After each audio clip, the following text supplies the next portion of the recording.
Hello 7th class students, welcome to our mathematics class students. Today we are going to revise our sample paper first sums. It's a revision sample paper for your September examination. So all of you know what is the syllabus for your September examination. This is chapter 1 to chapter 7. These 7 chapters will come in your September examination. So let's start with our sample paper sums. In the first part A, you will have 5 sums of multiple choice type sums, each carrying 1 marks. So start with our first question. Here we are given mean of a set of observation is the value which, all of you know what is mean. Mean जो है वो actual में आपका क्या represent करता है? This is a particular average value, ठीक है, जो हमारी होल जो गिवन सभी ऑब्जर्वेशन है उसके लिए, जो सभी के लिए जो एवरेज आती है, that is the mean. That means this mean is the representative or values of all the observation. So here the choices are occurs most frequently. Most frequently जो occur करता है that is our mode, not mean. In the second, divide observation into 2 equal parts. Median only divides observation into 2 equal parts. The third is a representative of whole group. So our answer is C. In the D also we are given is the sum of observation. So this in mean the formula says this is the sum of observation upon total number of observation. So this is also not applicable. In the second question we are given which of the following is greater than 1/2. So obviously students when you first का आपका answer है C is a representative of whole group. Okay, now in the second question, this is your part A. ठीक है, इसमें आपके पास 1 marks के 5 sums हैं, 5 marks का टोटल हो गया. ठीक है, which of the following greater than 1/2. So obviously when you change 1/2 in decimal form, we are having here 1 in the dividend and 2 in the divisor. So when we divide we are to put decimal here because 1 is not divisible. So we all also put decimal point in the quotient. Now 10 is divisible by 2, 2 5s are 10. Okay, so our answer is 0.5. So in the decimal form 1/2 is equals to 0.5. Now check the options. Here we are having 0.6, 0.25, 0.48, 0.29. B, C, D. All of these are less than 0.5. Only 0.6 is greater than 0.5. So our answer is A. So in the second question we are having 0.6. A. Our answer is A. 0.6 is greater than 0.5. So answer will be A. This is our answer. Okay. In the third question, we are given which of the following is a proper fraction. Students, what is a proper fraction? A fraction in which numerator is always less than the denominator. So here you can see in A, in C and in D. In all of these options we are having numerator greater than denominator. These are all improper fraction. But here in the B option we are having numerator less than denominator. So our answer is B. ठीक है, B answer आएगा, that is 11/23. Now in the fourth sum we are to find the value of -7 into 1. 1 से हम किसी भी number को multiply करते हैं, नंबर आपका सेम रहता है. यहाँ पे आप साइन की बात करें, फर्स्ट ऑफ ऑल हम साइन की मल्टीप्लाई करते हैं, आफ्टर दैट हम न्यूमेरिकल वैल्यू की मल्टीप्लाई करेंगे. तो साइन की देखें, यहाँ प्लस है, यहाँ माइनस है. Opposite sign always give negative sign. So answer आपका क्या आएगा? नेगेटिव में आएगा. When we multiply the numerical value 7 1s are 7. So our answer will be -7. That is D. Okay. In the fifth sum, the probability of getting number 7 when a die is thrown. Students, आपको सभी को पता है जो आप ludo खेलते हैं उसमें जो आप उछालते हैं दैट इज अ डाई. ठीक है, उसका जो डाई का जो आपका प्लूरल होता है that is known as dice. ठीक है, अब जब हम लूडो को आप उछालते हैं उसमें आपने देखा होगा we are having numbers 1 to 6 only.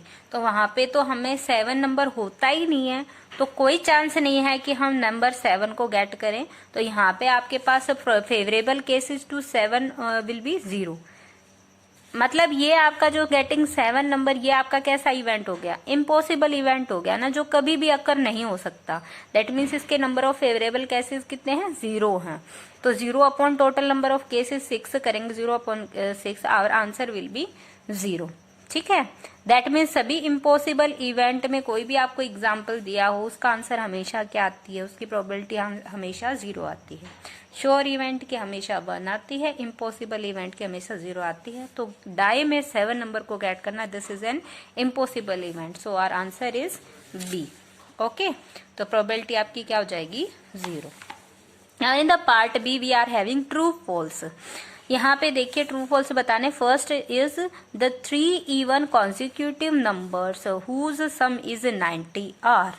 सो यहाँ पे देखिए हम चेक करके देख सकते हैं. हमें चेक करना है क्या 26, 28, 30 का सम 90 आ जाता है. यहाँ पे तो देखें कि इवन कंसेक्यूटिव नंबर्स तो हैं, ये 26, 28, 30 3 कंसेक्यूटिव इवन नंबर्स तो हैं, तो ये कंडीशन तो सेटिस्फाई होगी. बस हमें चेक करना है कि क्या इन तीनों का सम 90 आता है. So let's check students. 20 यहाँ पे देखिए ये है आपका part B that is true false. तो यहाँ पे हम पहले चेक करते हैं. 26 प्लस 28 प्लस 30 तीनों को हमने ऐड किया. 8 प्लस 6 14, 3 प्लस 1 4, 2 6 2 8 84. ठीक है, और यहाँ पे सम आपको दिया था 90. 84 not equals to 90, that means our answer here is false. ठीक है, बी पार्ट बी में फर्स्ट क्वेश्चन में आपका आंसर क्या आ गया, false. Now come to our second sum. We are given the formula for mean is sum of all observation upon number of observation. All of you know this is the formula for observation for finding our mean. So this is our true. In the third, difference of 99.99 and 100 is 0.01. check it students. We are to subtract 99.999 from 100. तो यहाँ पे 100 को हम decimal form में लिखते हैं. Decimal के बाद कुछ नहीं दिया है, ये परफेक्ट नंबर है, तो अदर आपके जितने भी प्लेसेस चाहिए उतनी हम 0 लगा देते हैं. नाउ सब्ट्रैक्ट, यहाँ पे हमें कैरी देना पड़ेगा. यहाँ पे 10 minus 9 1, 9 minus 9 0, 9 minus 9 0, 9 minus 9 0, 9 minus 9. So we are having 0.001. यहाँ पे देखिए हमारे पास क्या है 0.01. That means our given answer 0. यहाँ पे आप चेक कर सकते हैं 0.01 not equals to 0.01. That means answer आपका क्या आ गया, फॉल्स. ठीक है, ये आपके इक्वल नहीं है. अब चेक कीजिए. In the fourth sum we are given the reciprocal of 3 and 1/2. So students, पहला वर्क हमारा क्या है, 3 and 1/2 को ये आपका किस फॉर्म में है, मिक्स फ्रैक्शन में है. मिक्स फ्रैक्शन को हमें पहले किस में चेंज करना, इम्प्रॉपर में. क्या करते हैं हम, जो आपका डिनोमिनेटर होता है उसको हम यहाँ मल्टीप्लाई करेंगे. सो यहाँ पे हम 2 को 3 के साथ पहले मल्टीप्लाई करेंगे. फिर जो आपका न्यूमरेटर में होता है ये आप ऐड कर देते हैं. पहले इन दोनों को मल्टीप्लाई, फिर जो आपका प्रोडक्ट आया उसमें हम जो ये न्यूमरेटर है ये ऐड कर देंगे. तो यहाँ पे देखिए यहाँ +1 कर देंगे. डिनोमिनेटर आपका सेम रहता है 2. ठीक है, तो यहाँ से हमारे पास आया 3 2 6 प्लस 1/2 दैट इज 7/2. इसका रेसिप्रोकल करेंगे तो रेसिप्रोकल में आपकी इंटरचेंज हो जाते हैं numerator denominator. Denominator becomes numerator, numerator becomes denominator. ये आपका क्या होगा, 2/7. Check it, is it same, yes. So our answer here is true. Okay. In the fifth part, we are given multiplication of a negative integer for odd number of times gives a positive result. Students, अगर हम आपको -1 की हम multiply करें तो -1 की यहाँ पे अगर जो पावर आती है ये अगर इवन पावर हो तो हमेशा आपका रिजल्ट आता है पॉजिटिव, और अगर -1 की ओड पावर हो तो रिजल्ट हमेशा क्या आता है, नेगेटिव। तो यहाँ पे -1 की इवन पावर मीन्स हम -1 को नेगेटिव नंबर्स को मल्टीप्लाई कर रहे हैं इवन नंबर ऑफ टाइम्स। -1 की power odd means we are multiplying odd number of times -1। Negative integers को odd number of time multiply करेंगे तो आंसर नेगेटिव आएगा, even number of time multiply करेंगे तो पॉजिटिव आएगा। ये आपका कंक्लूजन है। यहाँ पे आपको गिवन है -1 को ओड नंबर ऑफ टाइम से मल्टीप्लाई करेंगे तो ये आपका पॉजिटिव रिजल्ट देता है, लेकिन हमारा रिजल्ट कैसा आता है भाई, ओड नंबर ऑफ टाइम से नेगेटिव आता है। तो ये हमारा आंसर कैसा हो जाएगा, फॉल्स। हमारा आंसर कैसा आना चाहिए था, नेगेटिव। ठीक है, now come to our next part, part C, that is fill ups. यहाँ पे हमें फिलिंग द ब्लैंक्स फिल करने हैं। In the first part we are given multiplication of negative integers even number of time. Negative integers की अभी हमने बात की, वही नेगेटिव इंटीजर्स की odd number of times multiply करते हैं। ये देखो अभी हमने डिस्कस किया, ओड नंबर ऑफ टाइम्स अगर हम मल्टीप्लाई करेंगे नेगेटिव इंटीजर की नेगेटिव रिजल्ट आएगा, even number of times multiply करेंगे पॉजिटिव रिजल्ट आएगा। तो यहाँ पे है इवन नंबर ऑफ टाइम्स तो गिव्स यहाँ पे क्या आएगा, पॉजिटिव रिजल्ट। ओके, तो यहाँ पे हमारा सॉरी यहाँ पे हम आंसर अपने राइट डाउन करेंगे, पार्ट सी। ठीक है, ये हमारा क्या है, फिलअप्स। तो यहाँ पे हमारा आंसर क्या आ जाएगा, फर्स्ट में positive. Multiplication of negative numbers even number of times always gives positive result. ठीक है, ये बहुत ही इंपॉर्टेंट बातें हैं स्टूडेंट्स आपके एग्जामिनेशन पॉइंट ऑफ व्यू से, और जनरल आप मैथ्स में करते हैं तब भी। In the second part we are given in a unit fraction. Unit fraction students हमने एग्जाम्पल किए थे। यूनिट फ्रैक्शन आपके क्या होते हैं, जिसमें आपके सभी फ्रैक्शन किस फॉर्म में हो, 1/3, 1/4, 1/6, all of these are examples of unit fraction. तो इन सब में आप कॉमन बात देखें तो क्या है, सभी का न्यूमरेटर क्या है, 1। ठीक है, तो ये कह रहे हैं in a unit fraction the numerator is 1। Always numerator किसके इक्वल होता है, 1 के इक्वल। ठीक है, यहाँ फिल नहीं करेंगे, always equals to 1। In the third part we are given 13 and 7/10 equals. इसको डेसिमल में चेंज करना है। ठीक है, तो पहले हम इसे इम्प्रॉपर में लिखेंगे। We are given 13 and 7/10। ठीक है, तो अभी हमने डिस्कस किया इम्प्रॉपर में कैसे चेंज करेंगे। We will multiply 10 with 13 and then in the product we will add 7। ठीक है, तो यहां से हमारे पास आएगा 13 × 10 plus 7। This is our numerator divided, यहाँ पे डिनोमिनेटर में आपका सेम आ जाएगा 10। ठीक है, यहाँ पे देखिए चेंज कीजिए, we are having 13 10 130 plus 7/10, 130 plus 7 137/10। ठीक है, इसको अगर वैसे भी हम कहें डिनोमिनेटर में जो हमारे अगर this type of fractions are called decimal fraction, जिसमें आपकी जो डिनोमिनेटर है उसमें आपकी केवल टेंस की पावर होती है। तो यहाँ पे देखिए 10 को क्या लिख सकते हैं, 10 टू द पावर 1। तो 10 की जितनी पावर होती है उतने ही हम डेसिमल पॉइंट को लेफ्ट में शिफ्ट कर देते हैं। So we are having here one number of digits in the one number of 0 in the denominator, so we'll shift our decimal 1 digit। ठीक है, तो यहां से हम डेसिमल को 3 और 7 के मिड में आ जाएगा, तो आंसर विल बी 13.7। तो डेसिमल में लिखेंगे तो ये आपका क्या आएगा, इक्वल्स टू 13.7। ठीक है, आंसर आपका क्या आ जाएगा, 13.7। इन द फोर्थ ये आपका आंसर आ जाएगा। The difference between highest and lowest value of observation. Students ये हमने मीन मीडियन मोड में किया था कि अगर हम जो ऑब्जर्वेशन है उसको फ्रीक्वेंसी डिस्ट्रीब्यूशन टेबल में लिखते हैं तो आपकी जो मिनिमम वैल्यू और जो मैक्सिमम वैल्यू, ठीक है, ऑब्जर्वेशन की जो मिनिमम और मैक्सिमम वैल्यूज हैं उनके बीच का जो डिफरेंस होता है that is called nothing but the range of the data. ठीक है, हमारे डाटा की रेंज क्या है, किस नंबर से किस नंबर के बीच में हमारा डाटा लाई कर रहा है। दैट मीन्स मैक्सिमम ऑब्जर्वेशन में से मिनिमम ऑब्जर्वेशन को सब्ट्रैक्ट कर देंगे, then that reference is the range of the data. In the fifth question, solution for the equation, we are given the equation x/4 equals to 2। तो ये आप किसी भी मेथड से कर सकते हैं, ट्रांसपोजिशन मेथड से करें या फिर डायरेक्ट से। डायरेक्ट से करें तो यहाँ पे देखिए डिनोमिनेटर में 4 है, we are to multiply both hand side by 4 for direct method. तो यहाँ से हमने 4 से x/4 को भी मल्टीप्लाई कर दिया हो और 4 से हमने 2 को भी मल्टीप्लाई कर दिया। यहाँ से 4 से 4 कैंसिल आउट होके हमारे पास केवल x बच जाएगा। In the right hand side we are having 4 2 ज़ा 8। So this will be the solution x equals to 8। तो यहाँ पे क्या आ जाएगा 8। ठीक है, answer will be 8। In the D part we are having match the following.